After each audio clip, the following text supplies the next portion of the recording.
요한복음 14장 6절 말씀으로 말씀을 나눴습니다.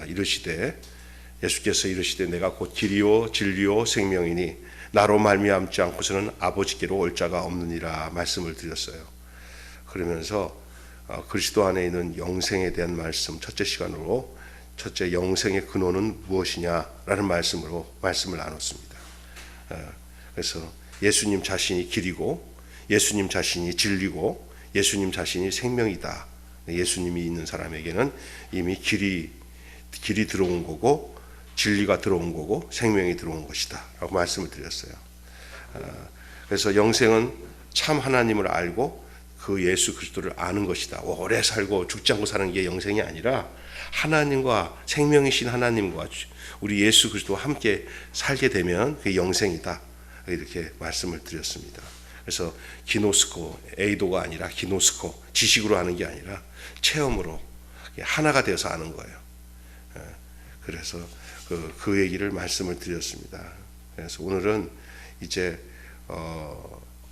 이 영생의 그리스도 안에 있는 영생 두 번째로, 그렇다면 영생을 어떻게 얻습니까?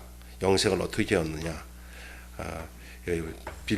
감옥에 있는 빌립보 간수가 바울과 실라가 빌립보 감옥에서 이제 찬송을 하는데 옥문이 열려서 나가게 됐어요. 그러니까 간수가 보니까 죄수가 없어진 거예요. 그래서 그냥 칼을 끌어내고 자결을 하려고 하는데, 야, 죽지 마라. 우리는 나가지 않았다.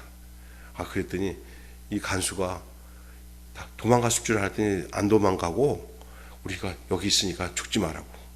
이제 이 간수는 여기서 옥에서 이 두 사람이 나가면 누가 믿겠어요? 간수장이 문 열어줬으니까 나간 거지. 그러니까 자기는 아예 이러려면 여기서 그냥 자기가 죽는 게 가족들을 살릴 수 있는 일이라고 생각하고 이제 자결하려고 했는데 죽지 말라고. 그랬더니 간수가 이게 누구야? 바울과 실라에게 무릎을 꿇고 뭘 하고 얘기하냐면, 내가 어떻게 구원을 받습니까? 그러니까 바울과 실라가 주 예수를 믿으라. 그리하면 너와 내 집이 구원을 얻으리라. 그 가족에게 구원이 찾아왔는데 주 예수를 믿음으로 구원을 얻게 된다는 거예요. 이거는 간수만의 문제가 아니라 이 세상의 모든 사람도 다 예수 그리스도로 말미암아 구원을 얻게 되는 줄 믿습니다. 그렇습니다. 그래서 영생은 내가 애쓰고 힘써서 얻어지는 게 아니라 영생은 선물로 주는 거예요. 하나님이 주시는 건데, 그것은 믿을 때 내가 그것을 내 것이 되려고 힘쓰는 게 아니라 내가 그 영생을 주시는 그 사실에 대해서 믿을 때, 이게 하나님 편에서는 일방적으로 주시는 구원인데요. 이걸 다르게 표현으로 한다면은, 정확하게 표현한다면 믿는다는 게 뭐냐면은요. 연합하는 거예요. 연합. 하나가 되는 거예요. 믿는다는 건. 예수님과 내가 하나가 되는 게 믿는 거예요. 그냥. 그래서 그거는 요한복음에는 영접하는 자, 곧 그 이름을 믿는 자. 그러니까 영접하는 게 믿는 거예요. 영접하는 게 믿는 거예요. 그 영접하는 그 영접이 대상이 누구냐? 그 영접이 생명이고요. 그게 길이고요. 진리예요. 예수를 영접하면은 예수를 믿는 것인 줄로 믿습니다. 그게 하나가 되는 거예요. 믿을 때 하나님 편에서는 일방적으로 주시는 구원이죠. 그러니까 뭐냐면은 우리가 해야 하는 건 아무도 없어요. 그냥 하나님이 찾아오신 거, 내가 그 예수 그리스도와 하나가 되어서 연합이 되면 그 자체로 이제 그게 믿음이에요. 그래서 히브리서 보면 아브라함은 믿음으로 이삭은 하잖아요. 그게 뭐냐면 예수님과 하나가 됨으로 아브라함은, 그리스도와 하나가 됨으로 이삭은, 그렇게 얘기하는 게 정확하게 표현이 된다고 볼 수가 있어요. 여러분도 예수와 하나가 되는 게 믿는 거예요. 그냥 예수 따로 나 따로 가고 내가 석가모니 또 이순신, 내가 또 세종대왕, 내가 역사 있는 거 내가 알아, 내가 믿어, 이런 믿음이 아니라 그분이 나고 내가 그분이요. 예수가 내 안에 있고 내가 예수 안에 있어서 한 덩어리가 되는 거예요.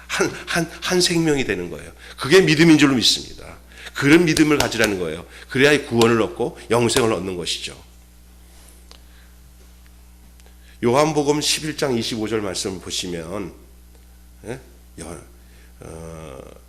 이렇게 돼서 예수님은 자기를 믿는 자들에게 영생 주시기로 약속하셨습니다. 예수는 자기를 믿는 자들에게 영생 주시기로 약속하셨습니다. 어떤 자에게 영생 주신다고요? 자기를 믿는 자에게 영생을 주신다고 그랬어요.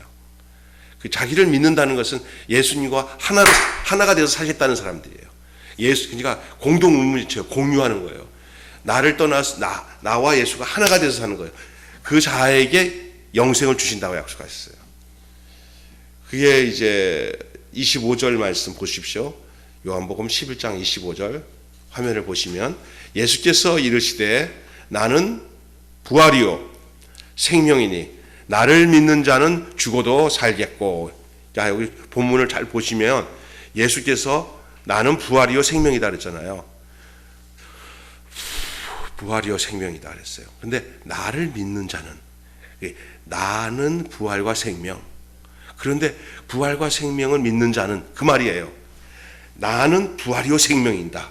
그러니까 내가 부활이고 내가 생명이다. 그러니까 곧 나를 믿는다는 것은 부활과 생명을 믿는 자는 죽어도 살겠고 이렇게 나오는 거예요. 그러니까 예수님은 부활입니다. 예수님은 생명입니다. 그런데 그 예수님을 믿으면 예수 부활, 내 부활, 예수 구원, 내 구원, 예수 생명, 내 생명. 아멘. 그 말이에요. 예수께서 직접 하신 말씀. 예수께서 이르시되 나는 부활이요 생명이니. 그리고 나를이라고 하는 말에다가 이렇게 해보세요. 부활과 생명인 부활과 생명인 나를 믿는 자는 그도 부활이요 그도 생명이니 죽어도 살겠구가 그 말입니다. 아멘. 근데 우리는 이걸 굉장히 그냥 머리로 쓰고만 생각하고 현실로 안 느끼니까 부활이 없는 것처럼 살고 생명이 없는 것처럼 살아요. 신앙생활은 생명입니다. 생명이 있음을 찬양해 할렐루야. 이렇게 그 생명을 누리는 거예요.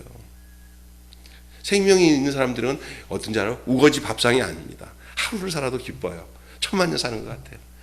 축제예요, 축제. 정말 감사해요. 여러분, 내일이 내 날이 아닙니다. 오늘이 내 날입니다. 또 내일이 되면 그 날이 오늘이에요. 그죠? 그 오늘 또 내 날이 아니에요.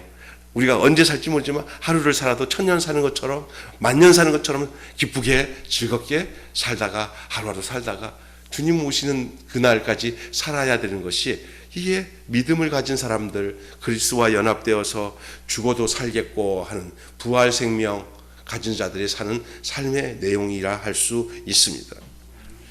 자, 사도행전 9장 43절 보세요. 예수를 믿을 때 뭐를 받는다고 얘기합니까? 죄사함을 받는 거예요.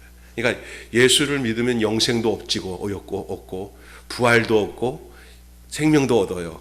또 뭐를 얻게 되냐면 그 생명과 부활의 삶을 계속 유지할 수 있는 그 근거가 죄사함입니다. 예수를 믿으면, 우리 주를 믿으면 구원을 받으며 죄사함을 받으며 영생을 누리는 거예요. 여기 죄사함과 영생과 부활은 아주 연결이 돼 있어요. 아주 밀접한 하나라고 할 수도 있어요.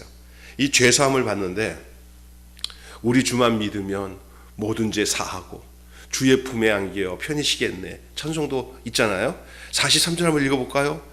그에 대하여 시작. 그에 대하여 모든 선지자도 증언하되 그를 믿는 자들이 다 그 이름을 힘입어 죄사함을 받는다 하였느니라. 모든 선지자도 증언을 하고 다 증언을 했던 내용이 뭐냐? 예수를 믿는 사람은 그 예수님의 이름으로 말미암아 그 힘을 얻어가지고 죄사함을 얻는다고 이미 선지자들이 이미 다 그것을 증언했다는 거예요. 예수님의 이름의 힘과 능력은 우리의 죄사함에 있습니다. 이렇게 병자를 고치고 우리를 잘 살게 해주고 하는 능력만 우리 능력으로 생각하는데 가장 큰 능력은 우리 죄를 사해 주시는 능력이 죄에서 자유를 얻게 하고 죄를 사해 주시는 능력보다 더 큰 능력이 없는데 그 능력이 바로 그를 믿는 자에게 임한다는 거예요. 그가 누구예요? 바로 예수 그리스도입니다. 예수께서 우리의 과거, 우리의 현재, 우리의 미래의 죄까지 십자가에서 단 한 번에 다 해결하시고 우리 대신 모든 형벌을 다 이루어서 내 과거의 죄, 현재의 죄, 미래의 죄까지 예수 그리스도를 믿는 자 안에는 이 모든 것이 다 해결된 것을 믿으시기 바랍니다. 우리가 그래서 이미 어떤 사람은 그래요. 소급해서 다 해결했다는 거야. 소급해서. 앞으로 우리가 연약해서 넘어질 것까지도 우리 예수님만 믿으면 예수 안에서 살면서 우리가 허물도 있고 연약한 거 있잖아요. 그런 것들이 있어요. 근데 절대 예수 밖에서는 해결이 안 돼요. 예수 안에서만 내 허물과 앞으로 지은 죄까지도 이미 다 해결됐어요. 일단 예수 안에 들어오는 게 중요한 거예요. 예수 안에 살면은 어떤 사람들은 너무 윤리적이고 도덕적이어서 나 이제까지 진 거는 내가 용서받았다고 이해했는데 앞으로 지을 죄는 어떻게 할 거야? 나 자신 없어. 예수 믿고 산다고 해도 내가 예수님이 원하시는, 하나님이 원하시는 그런 삶을 내가 살지 못할 것 같아. 이러면서 초조해하고 불안해하고 나는 완전하지 못할 거라고 생각하고 사는 사람들이 있어요. 저도 그런 생각을 했으니까. 지금은 좋아. 지금은 예수님이 나를 구원받았으니까 난 좋아. 그런데 오늘 딱 돌아오니까 어제 진짜 내가 다 용서받은 것 같은데 오늘 내가 벌써 몇 번 죄를 졌는지 몰라. 앞으로 더 죄를 졌으니 나 이거 어떻게 해. 이게 아니라니까요. 그냥 예수님 이름 팔아서 마음껏 죄질하는 얘기가 아니에요. 예수 안에 있으면 그 모든 죄를 예수님이 근본적으로 사해 주실 뿐만 아니라 우리의 연약하고 허물어진 모든 잘못된 삶의 내용들을 예수님이 확 돌려줘요. 야, 너 그래서 신앙생활 내가 하는 게 아니야. 주님이 내 안에서 나를 이끌어 가시는 거야. 주의 손에 이끌려 사는 줄로 믿습니다. 아멘. 신앙생활이 내 힘으로 산다고 생각할 때 율법이 되고 자기 의지로 되는 거예요. 문제 우리 힘으로 살았어요. 하나님이 이끌어서 사는 것이. 주의 손에 이끌려 사는 거예요.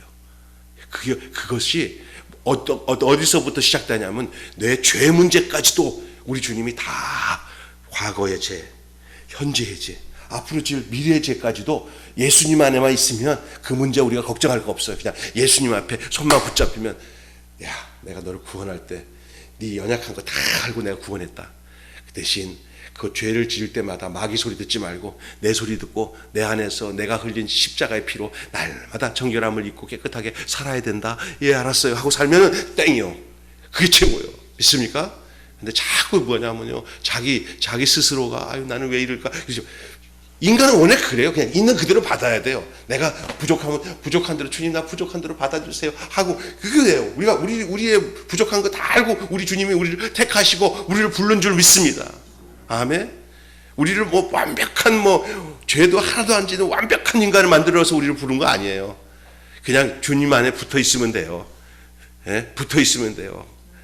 교회 안에 붙어 있으면 돼요. 아멘. 그래서 주님의 그 십자가에서의 죽으심은 우리 전 인생의 모든 것을 다 해결한 죄사함의 십자가입니다. 십자가 위에서 흘리신 그 보배 피가 우리의 모든 죄를 씻기에 넉넉합니다. 그 주님과 함께 사는 것, 그 주님과 하나가 되어 사는 것, 그게 신앙생활이에요. 그리고 그 앞으로의 인생도 주님이 나를 이끄시는 거죠. 자, 여러분 요한복음 13장 9절부터 10절을 보실까요? 그래서 이것을 설명하고 있어요. 이 문제 때문에 제가 조금 전에 얘기했던 것을 설명했지만 더 구체적으로 성경에 있는 내용으로 이 말씀을 드릴게요. 죄사함은 발을 씻는 것이고 온몸을 씻는 것은 예수를 믿을 때 오는 것이에요. 그게 이제 시몬 베드로가 하는 고백 속에서 나와요. 봐요. 9절 10절 볼게요. 13장 시작. 시몬 베드로가 이르되 주여 내 발뿐 아니라 손과 머리도 씻겨 주옵소서. 예수께서 이르시되 이미 목욕한 자는 발밖에 씻을 필요가 없느니라. 온몸이 깨끗하니라. 그러나 너희가 깨끗하나 다는 아니라 하시니라. 잘 들으세요. 이게 뭐냐면은 예수님이 제자들의 발을 씻잖아요. 발을 씻는데 베드로가 아유 안 됩니다 선생님. 절 씻어. 그러니까 예수님이 너희 발 씻지 않으면 나와 상관이 없느니라. 그러면서 이 발 씻는 것이 이 죄를 씻는다는 것을 의미한다는 걸 알려주니까, 아유 그러면 내 몸까지 다 씻어주세요. 목욕을 시켜주세요니까 이미 목욕한 자는 발만 씻으면 되느니라 이 말. 이 의미가 죄 사함은 발을 씻는 것이고요, 온 몸을 씻는 것은 예수를 믿을 때 오는 거예요. 예수를 믿는 사람들은 이제 다시 목욕할 필요는 없고 발만 씻는 거예요. 그래서 따라서 합시다. 하나님 자녀답게 살지 못한 죄를 용서해 주세요. 이렇게 하고는 자기가 주님 앞에서 해야 되는데, 하나님의 자녀는 그 허물의 죄만 해결하면 되는 거예요. 발만 씻으면 되는 거예요. 근데 어떤 사람은 맨날 목욕하는 거예요. 내가 구원 안 받았나 봐. 또 죄 졌으니까 또 구원 안 받았나 봐. 맨날 그렇게 하는 게 아니에요. 한번 예수 믿었던 사람이 예수를 믿고 예수를 믿었는데도 불구하고, 예수님과 하나가 됐는데도 불구하고 인간이 연약해갖고 성질을 부리고 죄를 졌다. 그러면 구원이 없어졌게요? 안 없어졌게요? 네, 안 없어진다. 그 말이에요.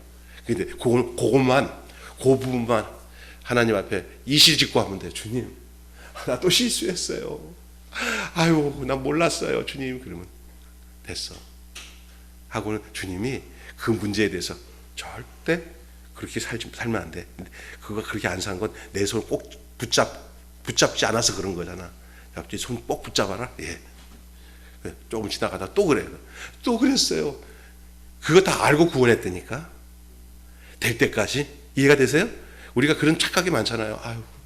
아유, 교회 다니고 신앙생활 못 해먹겠어. 난 완벽하게 살려고 해도 또 이러잖아요. 예? 근데 또 그럴 수밖에 없는 줄 알고 우리를 불렀어요. 그렇다고 해서 그걸 이용해가지고 우리 예수님은 우리가 연약한 거 그 안에서 구원했으니까 마음껏 잘못해놓고, 주님 잘못했어요. 그러면 뭐라고 그러는지 주님이? 예? 주님이 너 한번 고생 좀 더 해봐야겠다 하면서 그냥 쳐박아요. 그냥. 그래서 죽지 않을 만큼. 그럼 자기 손에, 아이고 진짜 안 그럴게요. 그래갖고 끄집어내는 거예요. 진짜 안 그럴게요. 여러분 진짜 시큰 하나님, 우리 주님이 놔두면 마귀가 막 엉망진창 만들어. 그렇고 난 뒤에 잘못했어. 그러면 그때서 건져요.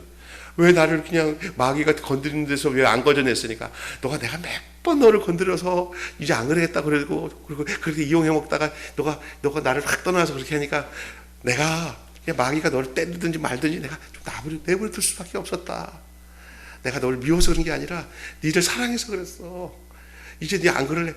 진짜로 안 할게요. 그래서 딱 보니까 효과가 있어요. 그래서 허락한 고난 때문에 왜 하나님 나한테 이렇게 했어요? 할 말 없어요. 지가 하나님 떠나기 때문에 하나님께서 그 방법을 쓸 수밖에 없는 거예요. 인간은 그래요. 그러니 참 똑똑하고 바른 신앙 가진 사람은 뭐냐면요, 그런 거 오기 전에 됐어. 주님 나 손잡았죠? 그러면 그 죄 질 일이 별로 없어. 주님 손잡고 가면, 주님과 한덩어리 되면 거의 죄 질 일이 없어. 그러면 또 어떤 일이 생겼을 때, 주님 나 이거 어떻게 해야 돼요? 자꾸 물어보고, 그러면 이렇게, 아유 역시 내 생각보다 주님 생각이 낫네요. 아유 나 꼭 큰일 날 뻔했어요. 내가 미안해. 나 성질 부리다가 미안해. 주님이 나를 가르쳐주고 주님과 동일하게 같이 얘기해. 주님이 말씀 주고 또 얘기하고, 주님이 말씀 주고 한덩어리가 되면서 주님이. 그러니 무슨 어려움 당할 게 없어요. 어려움 당하다 능히 또 주님이 이긴 것처럼 또 이겨. 믿습니까? 그런데 괜히 그러니까 문제는 뭐냐면 해결책은 주님께 있어. 내가 이렇게 열심히 죄를 안 지려고 노력하고 애쓰고 한다고 되는 게 아니야. 내가 주님께 붙어 있어야 내가 죄도 이길 수 있고요. 내가 회개하고 돌이켜서 방향을 전환해서 바르게 살 수 있는 것도 다 주님께 붙어 있어야 되는 거예요. 주님과 한 덩어리가 되는 거예요. 그것이 경작하는 거예요. 경작. 따라서 합시다. 경작. 예, 이게 뭐냐면 경작이라는 말로 농부가 넣는 경작이고요. 신학적인 용어는 성화시키는 거예요. 들어봤었죠? 성화. 성령께서 그를 이렇게 다듬어 가는 거예요. 하나님 절대 안 버리시고. 그런데 중요한 것은 순종하고 따르고, 주님과 한 생명으로 나의 존재를 발견해갖고 나의 존재를 발견하면서 주님 안에서, 그러다가 어느 날 딱 보니까 뭐가 밑에 내 쓴뿌리나 뭐가 딱 걸렸어. 아유 이것 때문에 내가 성질 부렸네. 아유 전혀 모르지만 하나님의 말씀이 나를 가르쳐줘요. 예, 우리는 걷어내야 될 것이 많은 존재예요. 인간은 주님과 함께 살지만 주님도 불편해. 나도 불편하지만 그러면 야, 그거 걷어내라. 아이고 거기 깊숙이 있었네. 걷어내. 그것 때문에 너 힘들어도 걷어내기. 예, 경작하는 거예요. 경작. 좋은 밭이 되기 위해서 경작하는 거예요. 믿습니까? 그것이 우리 인생을 살아가는 동안에 주 안에서 계속 갈 수도 있어요. 어떤 사람은 빠른 시간에 경작이 돼가지고 이제 그런 고달픈 삶이 없이 주와 같이 길 가는 거 즐거운 일 아닌가 행복하게 사는 사람이 있고, 어떤 사람은 그 경작이 안 되고 또 지 생각으로 또 하나님 뜻대로 살지 않고 지 생각으로 또 지 의지대로 막 살아가고 나 잘났다고 주님을 믿는다고 하면서 그렇게 살다가 아이고 천부여 의지 없어서 손 들고 옵니다 이렇게 사는 사람들 많아. 여러분 어떤 사람이 돼야 되냐? 주님 손잡고 주와 같이 길 가는 것 즐거운 일이 아닌가? 주님께 굳게 붙어 있어야 돼요. 붙어 있어야 돼요.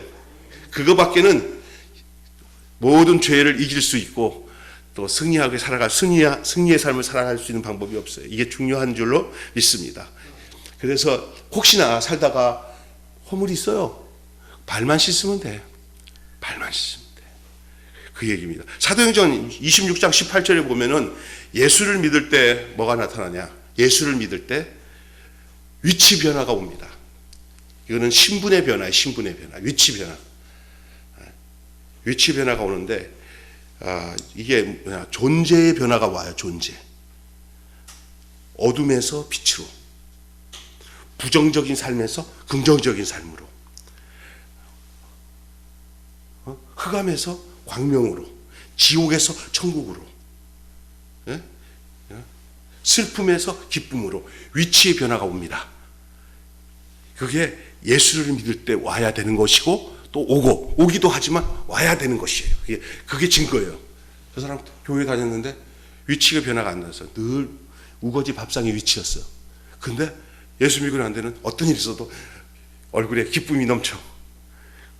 저번에는 저 사람 위치는 늘 만나면 부정적인 말만 하고 사람을 판단하고 미운 말만 많이 했는데 위치가 변화돼가지고 이제는 뭐든지 이해하고 좋게 생각하고 또 긍정적으로 생각하고 입에서 이쪽은 불평하던 위치에서 감사하는 위치로 바뀌어요.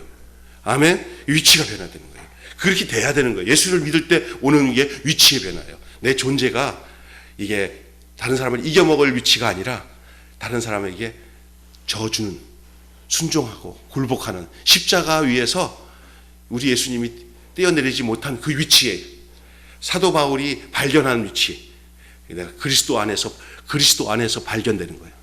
자기 뜻대로 발견되는 게 아니라 그리스도 안에서 발견되는 거예요. 그 위치에 위치, 그 천국의 위치예요. 화평의 위치, 사랑의 위치, 위치의 변화가 오는 줄로 믿습니다. 그래서 그렇게 위치의 변화가 오려면 뭐냐면 벌써 눈이 뜨여지는 거예요. 눈이 뜨여지는 거예요. 그 어두운 흑암에 있는 사람들은 빛을 몰라요. 빛을. 그러나 빛을 딱 들어가서 빛을 보면요, 그 흑암이 빛을 보면요, 그 빛, 한 번이라도 빛이 비춰지면 그 흑암은요, 그 빛을 찾게 돼 있어요. 빛을 딱 보면 빛이 없는 거예요. 우리는 원래 흑암이었어요. 깜깜한 흑암이었어요. 어둠이었어요. 빛을 딱 본 사람들은요, 누가 뭘 안 해도 새로운 세계가 열리는 거예요. 여러분 생각해 보세요. 완전히 빛의 경험이 없이 진짜 깜깜한 흑암인데 빛이 있으라 하는 빛이 있었어요. 빛이 딱 들어오니까 세상이 달라지는 거예요. 우리가 원래 흑암이었는데 참빛, 이 세상에 오신 빛이 있었는데 그가 바로 예수님이에요. 하나님의 빛. 요한복음에 나와요. 참빛. 그 빛이 들어와요. 어떤 인생이든지 다 흑암이에요. 죽음이라고요. 그 죽음의 흑암에 이 빛이 들어가서 성공 안 한 사람 하나도 없어요. 거부하기 전에는 그 빛을 받아들인 사람들은 전부 다 그 인생이 밝은 세상으로, 광명의 세상으로 바뀌는 줄로 믿습니다. 예배소에 보면 너희는 어둠이었더니 이제는 주 안에서 빛이다. 그리고 여러분 너희는 세상의 빛이니 빛이 등경 위에 두지 않고 등경 위에 말 아래 있지 않고 등경 위에 있나니 빛이라고 했어요. 너희는 세상의 소금이 되어라고 안 했어요. 너희는 세상의 소금이니. 그러니까 여러분이 우리가 신앙생활할 때 우리가 빛이 되려고 하지 마시고 이미 빛이라고 인정하고 빛 가운데 빛의 자녀로서 살아가게 하면 되는 거예요. 마귀는 그걸 감춰요. 아니야, 너희는 어둠이야, 자꾸 고친다. 아니에요. 이 빛이 들어오면 다 보여요. 영적 세계가 보여요. 빛이 들어오면 생기지 말라고 해도 믿음이 생겨요. 누가 뭐라고 해도 믿어지는데 어떻게 할 거예요? 이 마귀가 보이고 천국이 보이고 지옥이 다 보여요. 내 마음 안에 빛이 다 열리면. 이건 그리스도와 하나가 돼버리면 이 눈이 열려지는 거예요. 내 눈 밝아하네. 참 기쁨 영원하도다. 만왕의 왕 내 주께서 왜 고초당했나. 이 벌레 같은 날 위에 주보혈 흘렸네. 빛이 눈이 열려져. 내 눈 밝아갔네. 참 기쁨 영원하도다. 눈을 뜨게 해서 자 18절 보세요. 그럼 사도행전 자 시작. 그 눈을 뜨게 하여 어둠에서 빛으로 사탄의 권세에서 하나님께로 돌아오게 하고 죄사함과 나를 믿어 거룩하게 된 무리 가운데서 기업을 얻게 하리라. 의인의 신분을 받는다는 말입니다. 의인. 우리의 의로움은 우리에게 있지 않아요. 의롭다고 인정하시는 분에게 있는 거예요. 우리 하나님이 우리를 의롭다고 칭해 주는 것은 우리가 의로워서 칭한 게 아니라 우리가 주님께 붙어 있으니까 이제 주님이 소속이 자기 거니까 자기가 의로우신 분이야. 의로운 분인데 그분이 우리를 의롭지 못한 우리를 자기 품에다가 딱 갖다 붙여놓고는 내가 너 책임질 거야 하고 난 뒤부터는 그분이 의로움이 나의 의로움이 되는 거야. 무슨 얘기인지 아시겠죠?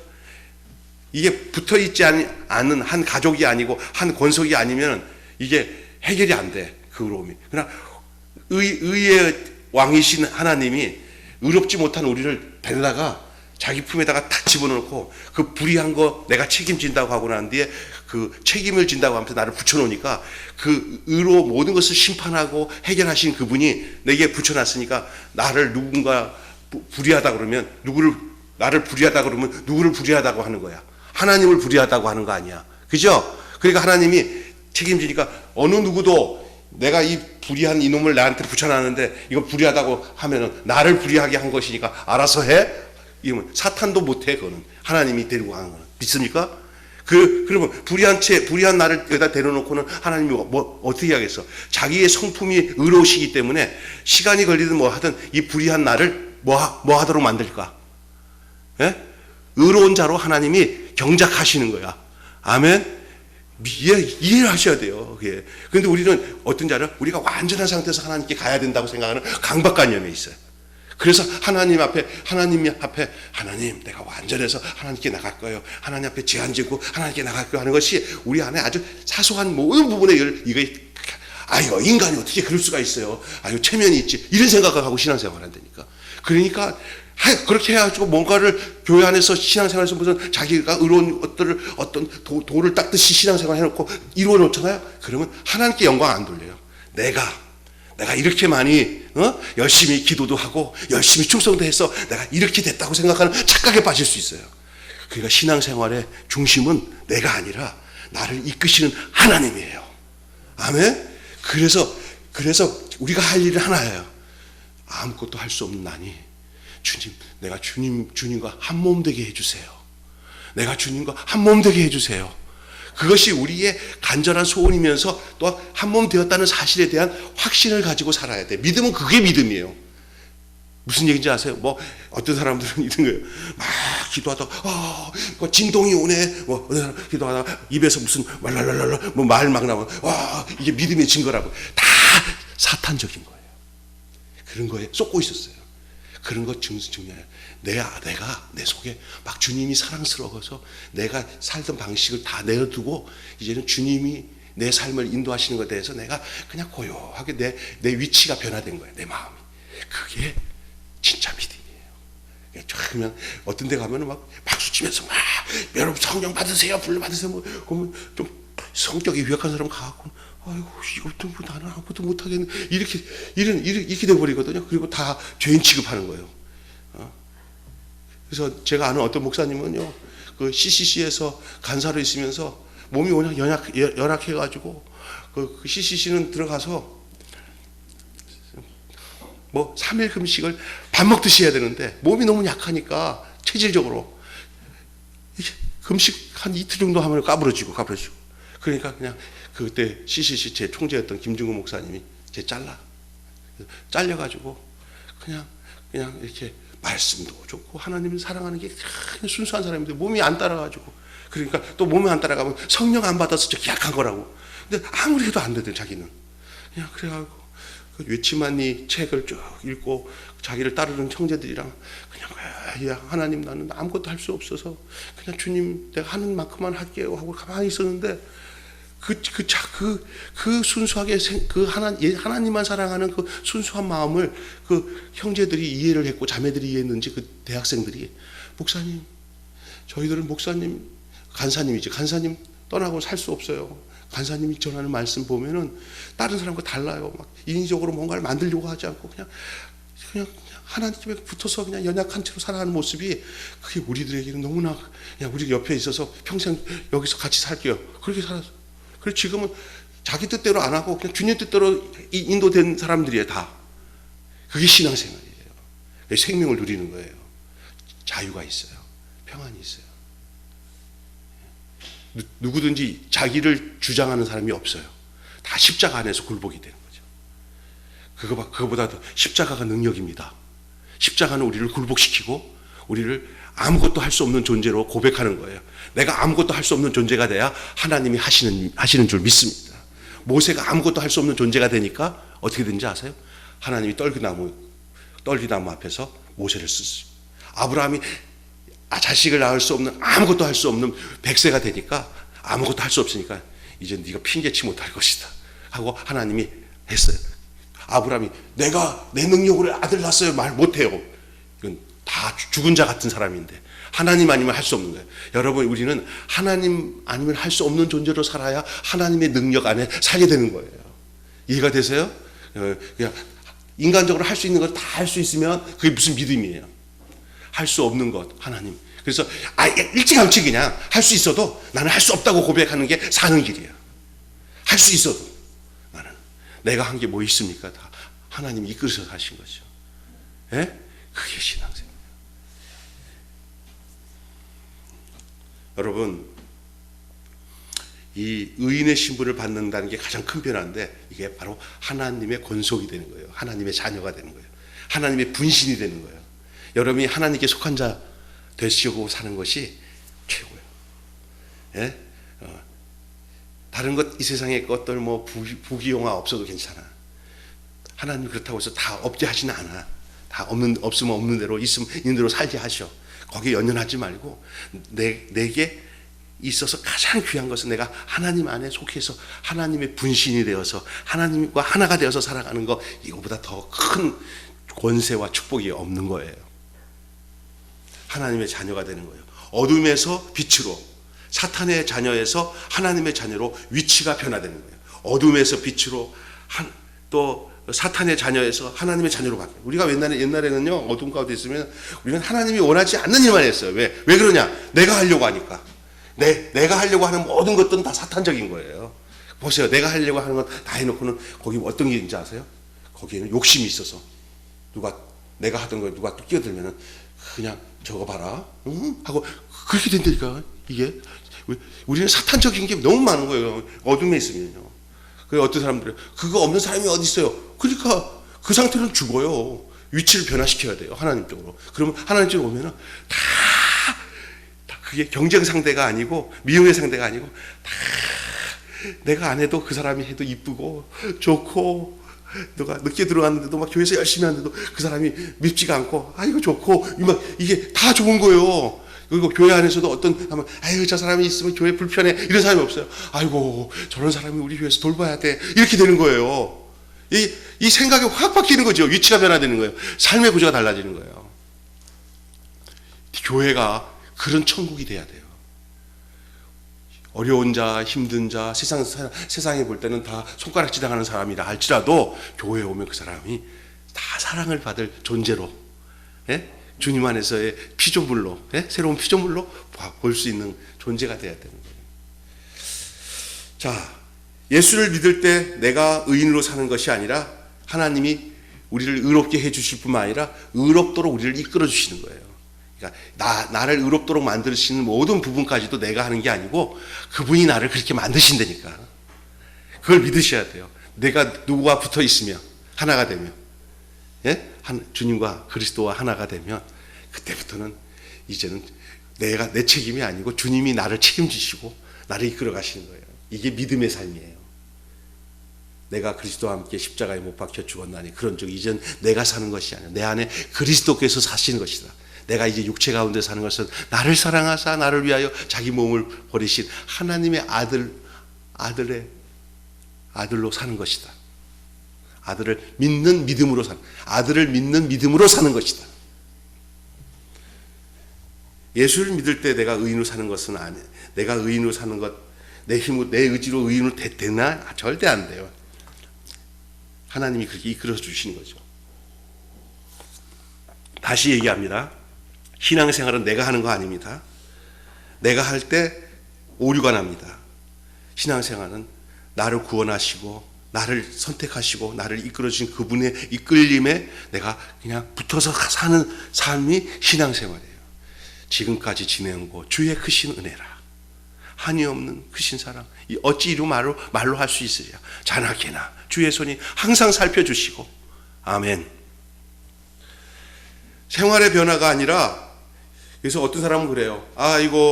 이게 생활의 변화라고 생각해요. 생활의 변화가 나중에 오는 거예요. 나중에.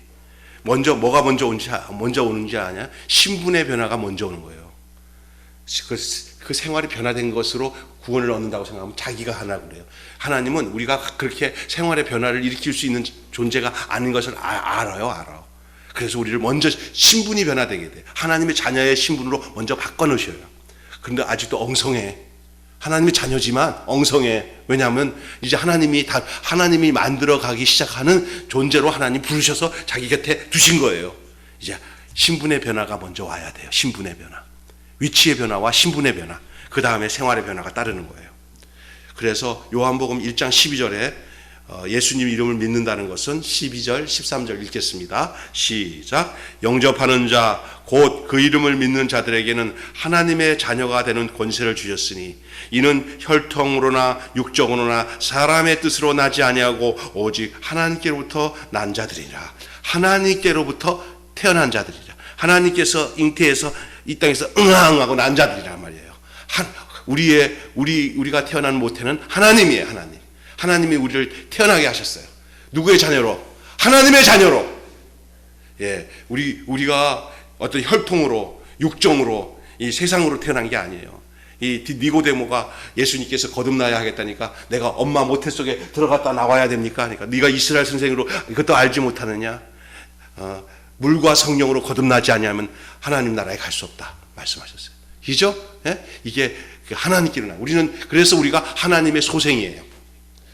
예수 그리스도의 십자가에서 그가 피 흘려 우리를 해산하는 고통을 가지고 십자가에서 우리가 예수 그리스도 안에서 연합이 되어서 거기서 우리가 죽었던 우리 안에 있는 하나님의 형상이 우리들 안에 죽었던 하나님의 그 아담에게 있었던 그 모든 죄의 형상이 둘째 아담이신 예수 그리스도로 말미암아 싹 바뀌어지는 역사가 일어나는 거예요. 그래서 우리가 잃었던 형상을 찾고 하나님의 자녀가 되는 권세를 얻고 에덴이 회복되어지는 역사가 일어나게 된 줄로 믿습니다. 정말 중요한 거예요. 그래서 천국 가는 천국이 이르기 전에 예수 안에서 내가 형상을 바뀌어서 에덴이 이루어지는데 그 에덴이 이루어지는 게 뭐냐면요. 먹고 노는 거예요. 일하는 거 아니에요. 저주를 받아 일하게 된 건데 먹고 노는데 완전히 이 세상 일하지 말라는 얘기가 아니라 예수님의 양식인 그리스도의 양식인 하나님의 말씀을 먹고 즐거워하고 이런 일이 에덴이에요. 에덴이 원래 먹고 즐거워하는 곳이에요. 근데 그것을 잃어버렸어요. 그런데 예수 그리스도와 연합이 되면 우리가 먹고 즐기는 일이 생기는데 그게 뭐냐면 하나님의 말씀인 이 하나님의 내 살을 먹고 내 피를 마시는 자, 그게 바로 성육신하신 예수님의 그 살과 피를 먹는데, 그게 예수님과 함께 붙어있는 자들은, 잘 들으세요, 예수님과 함께 붙어있는 자들은 이제 그가 예수님과 똑같은 성육신한 사람들이 되어서 우리들이 서로 신앙으로 고백하고 우리의 삶의 내용이 다 같은 성도들에게 먹거리가 되는 줄 믿습니다. 우리가 같이 먹는 거예요, 같이. 그래서 여러분 안에 증거, 삶의 증거, 그 말씀이 육신이 된 증거가 있어야 돼요. 그리고 그 여러분이, 예수님이 우리에게 생명의 양식을 준 것처럼 예수님께 붙어있는 우리들도 생명의 양식거리가 서로가 있어야 돼요. 그래서 교회 성도들이 모두가 영적으로 살아있으면 그 안에 무슨 증거가 있냐면, 우리가 오늘 장금 권사님 오늘 무슨 말씀을 했는데, 와, 먹을거리야. 야, 그거 먹고 나한테 내 안에 영생이 회복됐어. 사모님이 오늘 간증하는데 그 얘기 듣는데 내가 얼마나 가슴이 뜨거운지 몰라. 그게 다 양식거리야. 아이고, 그거야. 이걸 먹어야 되는데, 의문에 속한 책에서 무슨 그 불교 경전 보듯이 이렇게 신앙생활하는 건 굉장히 그게 문제가 되는 거예요. 우리는 그쪽으로 가 있어요. 그러다 제가 메말라 버려요. 그리고 하도 간증도 가짜 간증이 많아가지고, 자기 자랑이나 치익하는 간증하니까 간증하지 마 그러는데, 사실은 살아있는 말씀은 말씀이 육신이 되어 이 땅에 오신 예수님처럼 이제는 예수님과 연합되어서 이 말씀이 육신이 된 성도들이 그 삶을 통해서 나타나는, 근데 그게 뭐냐, 좋은 얘기만 양식이 되는 게 아니라 막 힘들고 어렵고 고통스러운 가운데서도 주님과 연합해서 날마다 승리하는 그 내용들을 고백하면요, 그게 얼마나 큰 양식이 되는지 몰라요. 그래서 무슨 얘기인지 아시겠어요? 나 예수 믿고 잘 먹고 잘 살았어, 나는 출세했어, 이건 별 맛이 없어. 그런데 막 고통과 어려운 가운데서도 주님 안에서 그 어려운 걸 이겨내는 사람들의 그 신앙 고백이, 그게 바로 에덴 동산에서 먹는 양식이에요, 그게. 그래서 그게 에덴이 회복되는 거예요. 그래서 이 세상에서 우리를 침범할 자가 없는 거예요. 여기는 세상과 다른 것이 에덴 동산이 되고, 교회가 그렇게 되는 거예요. 에덴의 회복이 일어나는 거예요.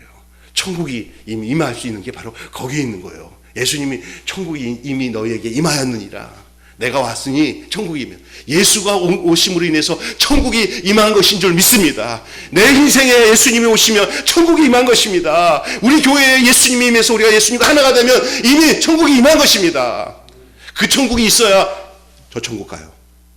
이 천국에서 못 누리고 맨날 여기서 맨날 내 의지 가지고 싸우고 뒤지고 벗고 싸우면서 맨날 불평하고, 만났다면 싸우고 막 내 성질에 못 이기고 이렇게 사는 사람들이 교회에서 신앙생활 한다고 하는데, 내 천국 가고, 나는 예수님 믿어서 천국 가요. 아니다. 너는 예수님 입으로만 주여 너는 예수 믿는 게 아니었다. 이렇게 해야 한다는 거예요. 근데 나는 예수 제대로 믿은 것 같지도 않은데, 너가 예수 믿었다. 잘했다. 나는 부족해. 아니에요. 예수 믿었다. 네가 이 땅에서 기쁘게 에덴을 누리면서, 생명을 누리면서 성도들을 섬기고, 그냥 어려운 사람한테 위로해주고, 슬퍼하는 자를 위로해주고, 기뻐하는 자를 기뻐하고 하는 모습을 보면서 네가 예수를 믿는 걸 내가 알았다. 내게로 오라. 그래서 천국 가는 거예요. 믿습니까? 여러분, 이제 결론 맺고 마치겠습니다. 결국은 하나님의 아들들이 되는 거예요. 아들이. 구원을 얻는 믿음은 예수 그리스도에 대한 단순한 지식 동의가 아니라 내 인생을 온전히 주님께 맡기고, 내 인생의 모든 주권을 주님이 이끌어 가심에 대해서 조금도 불편하게 생각하지 않고, 나보다 나의 인생을 주님께 맡기는 것이 주님이 나를 인도하시고, 내가 하면 다 안 되지만, 내가 하면 될 것 같은데 안 되지만, 내가 안 하면 안 될 것 같은 것도 주님이 이끌어 가셔서 다 되게 하신다는 사실을 믿는 거예요. 사람은요, 인간이 자기가 계속 일을 하기 때문에 망하는 거예요. 그냥 탁 내놓고 주님 맡겨서 주님이 인도하신 대로 이끄는 것이 사는 길이에요. 모든 인간들이 그래요. 안 되는 것 같은 삶에 자기가 하려고 해. 안 되는 놔둬. 그래야 그게 주님이 하는 일이야. 그래서 어떤 사람이 뭐 이렇게 망했다 그러면 너무 서둘러서, 아이고, 하나님 믿는 사람이 어떻게 저렇게 될 수가 있어. 그래서 함부로 하지 마. 그게 되는 길이야, 되는 길. 믿습니까? 그게 되는 길이야. 아이고, 우리 생각에는, 아이고, 그렇게 되잖아. 그 사람 거기서 폭삭 망해야 정신 차리고 이제 내 마음대로 살지 않겠다 하고 가정으로 돌아와서 제대로 사는 사람이 될 거라 생각하니까 하나님은 그런 방법을 쓸 수 있어. 우리는 모르니까 아이고 큰일 났네 그러면 다 하나님 속뜻이 있어. 그러니까 안 되는 거 가지고 호들갑 떠지 말고 잘 되는 거 가지고 호들갑 떠지 말고 이리나 저리나 하나님이 이끄시는 대로 살아가는 게 그게 신앙생활. 우리 그 장권사님만 아주 눈 뜨고 아멘 하니까 되는데 다른 장로님도 아멘이십니까? 아멘이잖아요. 오늘 여기까지 말씀을 나누겠는데 이 믿음에 대한 얘기 한 가지만 예를 들고 말할게요. 하도 이제 좀 이해가 더 되기 위해서 저기 카나다가 앞 미국 저 북부에 가면은 나이가랴 폭포가 있어요. 억수로 큰 거. 우리는 가보지 못하니까 언제 한번 여기 나이가랴 폭포 한번 틀어줄게 한번 봐요. 봅시다. 그런데 거기에 외줄타기 하는 고개사가 광대가 이게 외줄타기를 한대요. 저쪽에서 저까지. 얼마나 무섭겠어요. 폭포는 그런데. 그런데 건너갔다 갔다 하는데 하나도 그냥 흔들리지 않고 왔다 갔다 하니까 막 환호성을 부리고 뭐 10번을 해도 10번을 그 다른 사람 같으면 몇 번 떨어졌을 텐데 안 떨어지고 그냥 바람이 불면 또 바람을 잘 타가지고 또 딱 오고 그러니까 너무 잘하니까 다들 여러분 저가 여기 저를 믿습니까? 그러니까 믿습니다. 제가 여기다가 등에다가 어린아이를 하나 아니면 아저씨라도 누구 하나 딱 업고 저기 가면은 제가 또 안 떨어질 걸 믿습니까? 그랬더니 다 믿습니다. 정말 믿습니까? 그랬더니 다 믿습니다. 그래요. 환호성을 치고. 그래서 이제 쓱 가면서 그럼 제가 같이 가자고 할 사람 제가 지목할 때니까 저기 다들 거기 계셔요. 그랬더니 다 도망가더래요. 그래가지고 그 어린아이가 삐삐하니까 저쪽 한참 떨어져서 사람들이 구경하는 거예요. 그랬더니 어린아이가 그래 봐라. 그 애기만 그냥 너 믿냐? 그랬더니 믿어요! 그러더라고요. 그래갖고 탁 업고는 자 조심해라. 네, 예! 그러더니 그걸 타고 탁 보니까 사람들이 와! 그러더래요. 그 아이를 탁 내려놨더래요. 그랬더니 여러분 믿습니까? 예 믿어요. 그런데 왜 도망갔습니까? 그랬더니 아무 말도 못하더래요. 그랬더니 아빠 하고 애가 달라붙더래요.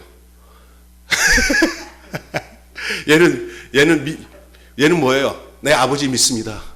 그냥 죽어도 같이 죽고 살아도 같이 살겠다는 그 아이의 여러분 믿음은 이거예요. 하나님 나의 아버지예요. 나 책임지세요. 예? 이 아이처럼 그냥 죽어도 살아도 아버지 믿습니다. 이 믿음은 되는 거예요. 근데 다들 믿음이 어떤지 알아요? 머리로는 믿어요. 그래놓고는 진짜 엎혀서 가자 그러니까 다 도망가는 거예요. 여러분 오늘 우리의 믿음이 어떤 믿음인지 생각하시기 바랍니다. 예수와 함께 살고 예수와 함께 죽고 우리의 과거, 현재, 미래, 앞으로의 인생도 주님 손잡고 주님과 하나가 되어서 가는 그 인생이면 이 세상 아무것도 안 이루어져도 괜찮아요. 가장 큰 걸 얻은 거예요. 그것이 목적이에요. 돈이 있어도 그게 목적이고 없어도 그게 목적이고 잘 살아도 그게 목적이고 많이 배워도 그게 목적인데 그 목적 잃어버리고 그것은 아무 소용이 없는 줄로 믿습니다. 기도하겠습니다. 오늘 예수 안에 있는 영생 두 번째 시간을 함께 말씀으로 은혜를 나눴습니다. 기도하겠습니다. 하나님 아버지 감사합니다. 지난주에 이어서 그리스도 안에 있는 영생 두 번째 시간을 우리가 기억하며 주 예수를 믿으라 그리하면 너와 내 집이 구원을 얻으리라. 우리의 믿음이 어떤 믿음입니까? 그냥 환호성 치는 그 많은 사람들이 내가 당신을 믿습니다 하놓고는 물 건너 폭포 위를 건너가자고 할 때 다 멀리 서서 소리로만 믿습니다 하고 도망간 사람들입니까?